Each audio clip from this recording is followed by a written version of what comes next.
Сайн байцгаана уу та бүхэнд өнөөдрийн мэндийг хүргэе. Өнөөдрийнхөө видео хичээлээр бид нар алгоритм дээр хэрхэн дид алгоритмыг байгуулах талаар тайлбарлая. За алгоритм програм дээр бид нэр дид алгоритм байгуулахын тулд дараах худлуудыг хийнэ. За та манай бичлэгийг үзээд дагаад дуурайгаад ихэд яг энэ хүү жишээнүүд бүгд ажиллана гэдэгт миний бие итгэлтэй байна. За жишээгээ эхлүүлье. За бид нэр дид алгоритм буюу програмчны хэлэн дээр дид функц гэж ярьдаг. Функцтай ажиллах. За алгоритм дээр болохоор дид алгоритмд ажиллах гэж хоёр хэлээр нэрлэдэг.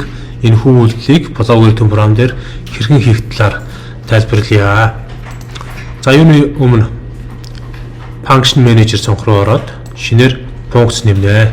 Add гэсэн төслөөрөө дараад дотор нь функцаа нэмнэ. За эхний функцийг бол hello гэсэн функцийг дотор нь бичиж өгөөд function name дээр hello гэж нэрээ бичээд OK дарна. За үүнийхэн дараа даан төслөөрөө дарахад hello гэсэн функц руу шилжиж орсон байна. За энэ дотор миний би ганц print блок схем дотор hello Proize Academy гэсэн текстийг бичиж өгье. За тэгээ OK дарая.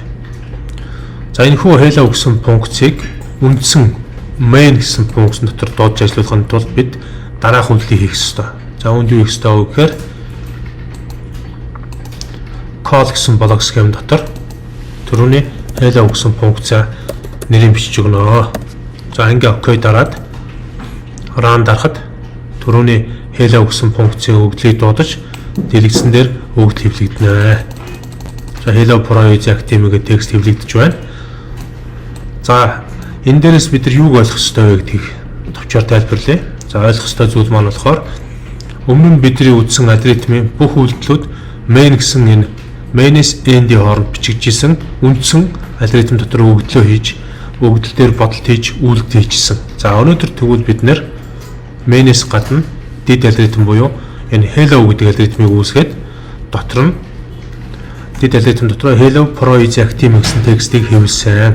За энийг main гэсэн үндсэн програмчлал хэсгээр call блок схемээр дуудаж оруулж ирэхдээ дотор нь hello гэдэг хувьсгчийн нэрийг буюу дид алгоритм нэрээ бичээд ажиллуулсан чинь hello Proize Academy гэдэг текст хэвлэгдсэн.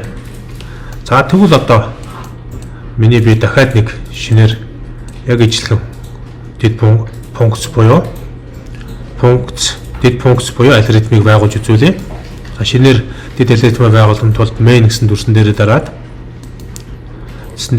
add function төслөөрөө дарлаа. Дотор нь шинээр за юу гэдгийг Proize гэдэг нэртэй дид алгоритмыг байгууллаа. Дотор нь өөр автоматар яваад орно. За ингээд нэвтэрч орсны дараа дотор нь бид нэр output дүрсэн дотроо